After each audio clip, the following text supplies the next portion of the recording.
Hello, I'm Reverend Sam, and this is Power Encounter TV broadcast. Before I go into what God has asked me to share with you today, let us pray.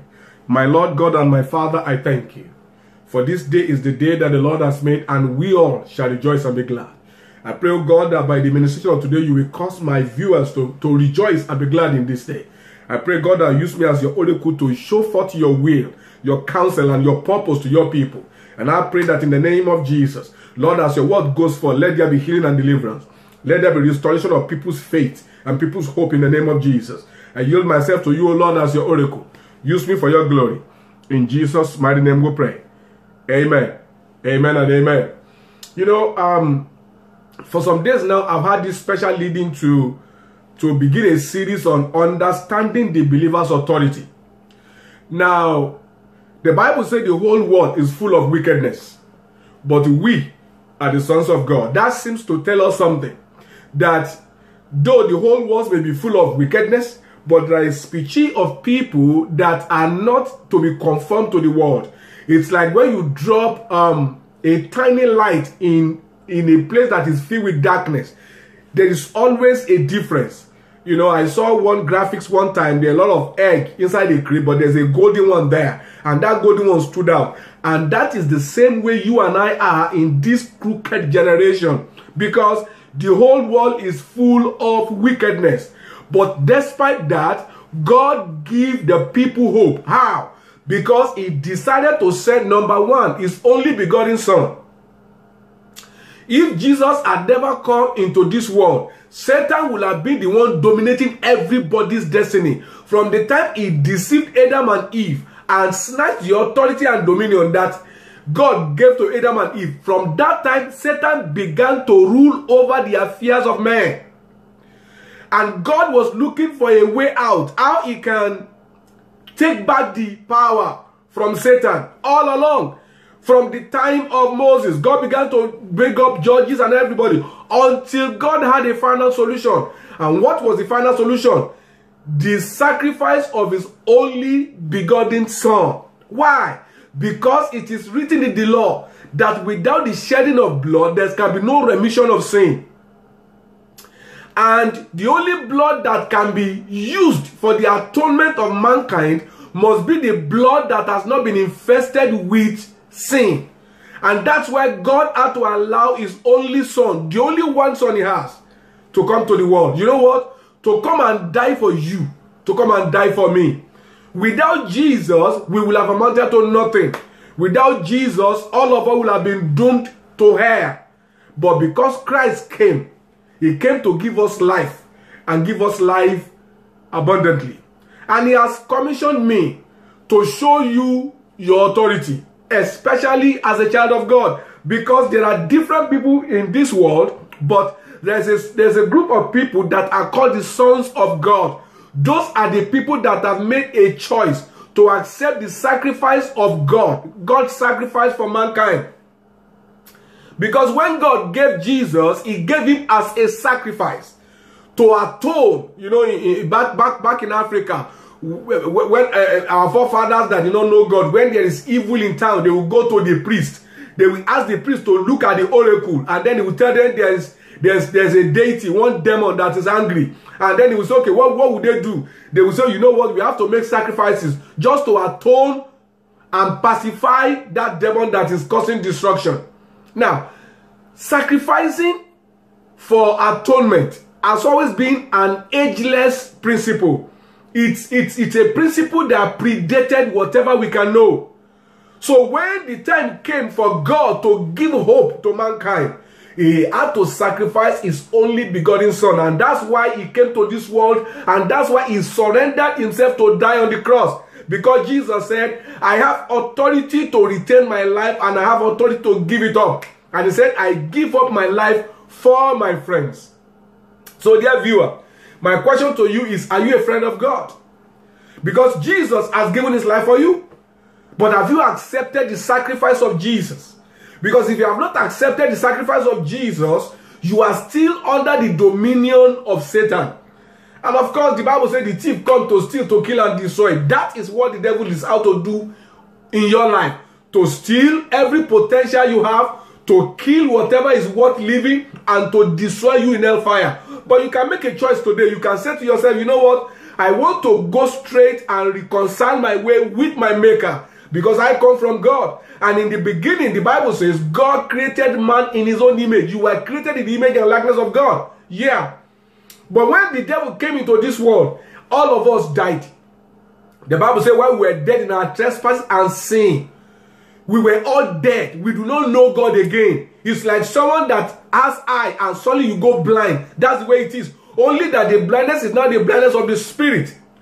And that is why you keep going to Ifa priests, you keep going to voodoo priests, you keep going to fake prophets. Because every human being is created in the image and the likeness of God. And every human being is hungry for a touch of God in their life. But you know what? All those voodoo priests, all those Ifa priests, all those Obange priests, all those fake prophets, all of them will lead you ultimately to hellfire. But there's only one person that will not forsake you. There's only one person that will lead you to God. John 14:6, the Bible says, Jesus said, I am the way, I am the truth, I am the life. Nobody can come to the Father except by me. So if you want to come back to your Maker, if you want to come back to your Creator, if you want to come back to the one that originally created, so that the purpose that God has for your life can be fulfilled in this life before you die, you need to give your life to Jesus. Jesus came to die for you. He came to die for you. And if you are watching me right now and you want to give your life to Jesus, I'd like you to place your hand upon your chest. I'd like you to say with me, Lord Jesus, come into my life this day. Become my Lord and become my Savior. I confess my sins and I ask that from this moment, I receive you into my life. Thank you, Jesus, for saving me.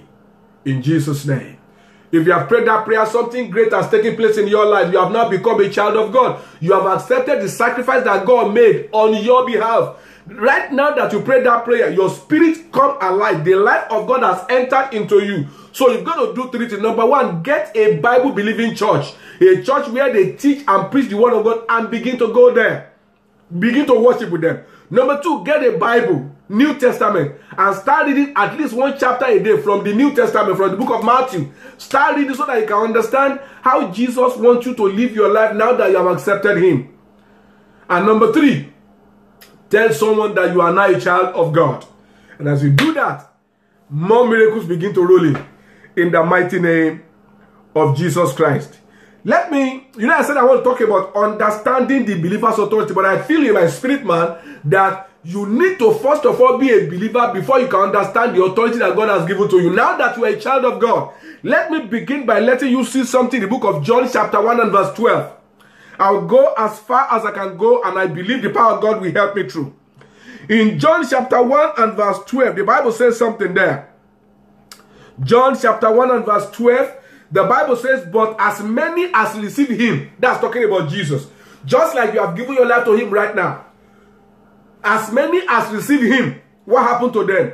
To them did He give authority, power to become the sons of God. Even to them that believe on His name. Now that you have believed in Jesus, now that you have received Him into your life, listen, you have now become qualified to receive the power. Because you have believed in Jesus, so the power to become the Son of God has just been infused into your spirit, man. It's like when somebody fainted because of whatever reason. And when they rush the fellow, you know what they will do? They will quickly put water and then they will put blood. Because water and blood will infuse life. It's the same thing. Spiritually speaking, when you gave your life to Jesus, the first thing God will do is to give you the power to become the sons of God. So that from that moment you pray that prayer, you are no more ordinary. You begin to have unusual peace in your heart.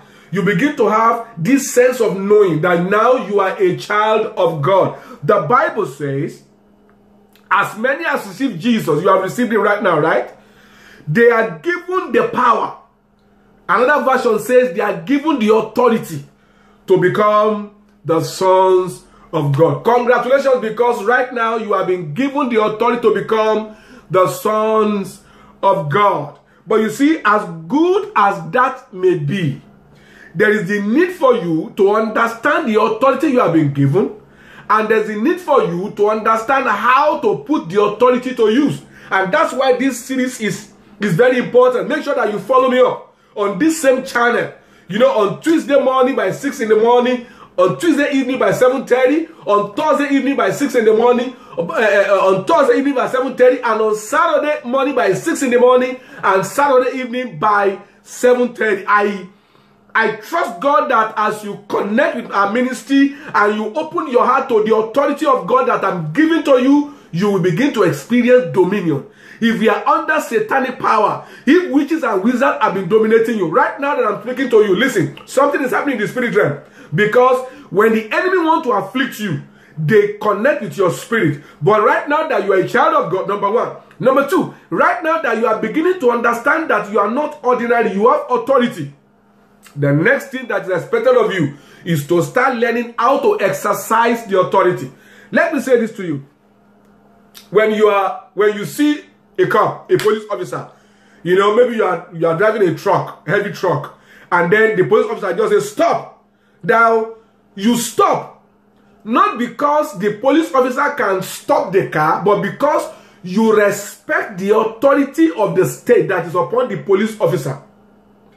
You are bound to stop because you know if you do not stop, you'll be violating the law of the land and you will have a case with the government. That is the same way. Satan has no right to resist you, because Satan himself knows that if he resists you, he will be violating the law of God and he will have God to answer to. And of course, Satan knows that he cannot contest with God. And that's why you must understand that you carry authority. Now that you have given your life to Jesus, the Bible says you have been given authority to become the sons of God. Wow. Now, somebody say, okay, what does it mean to be a son of God? Let me just show you what it means to be a son of God. And then I'm going to continue in another series. Now, let's go to 1 John chapter 3. 1 John chapter 3. Let's read verse 8, I believe. Hallelujah. In 1 John chapter, I want to show you now what it means to be a son of God. Because you see, some of you are children of God. You have given your life to Jesus, but you don't really know who you are. You know, that I remember one time I was in Atlanta and I preached this message, who are you by the way? You know, and I was asking people, who are you by the way? And people were mentioning their names. And I said to you, that's the problem. You see, you are more physical conscious than spiritual conscious.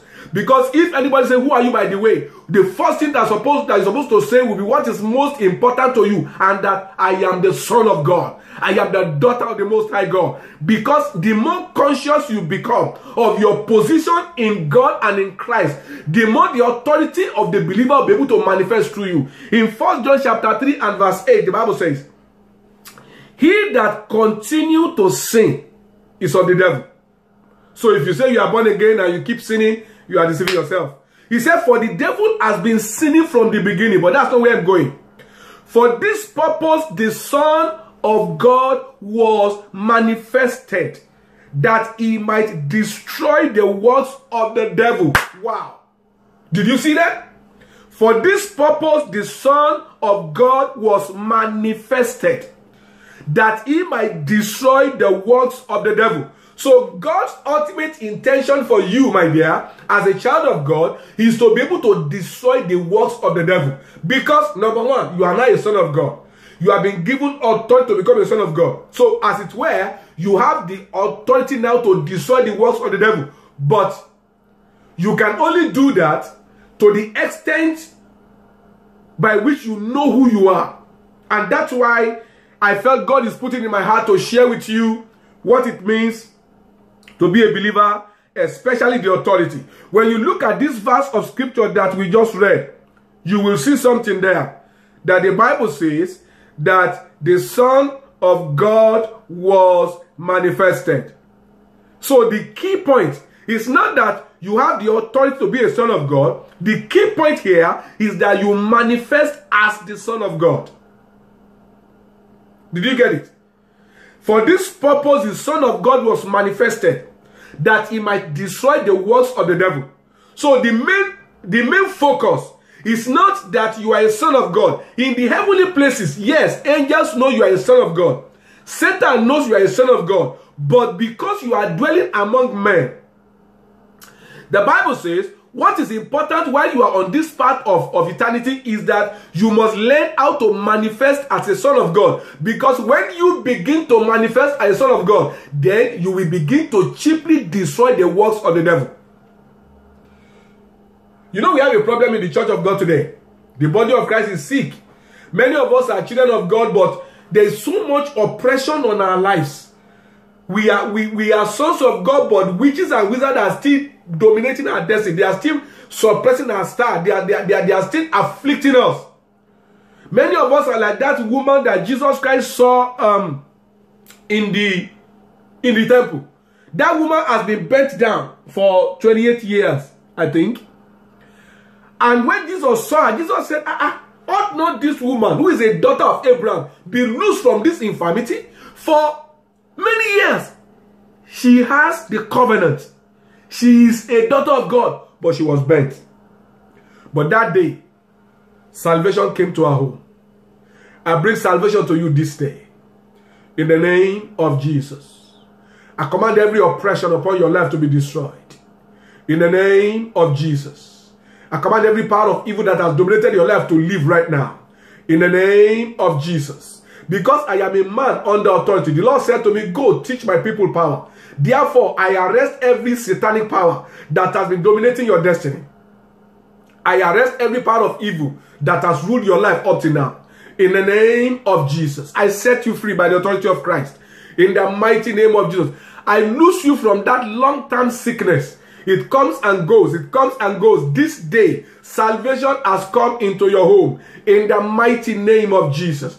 Thank you, eternal Father. In Jesus' mighty name we pray. I'm so glad that God is able to use me to bring this word into your life and into your home. I like to be a part of what we do in this ministry. I like to support us with whatever you can support us with. It might be your gifting. It might be your talent. It might be your money. It might be your influence. Call the number on the screen. Send us SMS. Send us email. Let's know what God can use you to do to support us. Because the point is, our vision is to reach the world with the message of authority of Christ. And I believe that you and I can do great things together. You can also be a part of our church services. You can be a part of our fellowship services. Just call the number to find out the service times and days, and then you will be blessed as you come. Listen to me. I know one thing for sure, that anyone that God connects with me, no matter what the enemy has been doing in your life, now that you are a child of God and God has granted you grace to be connected to my anointing, I believe that the head testimony of your life will be that you are wonderful because Jesus is real. I see you next time. God bless you. Bye-bye.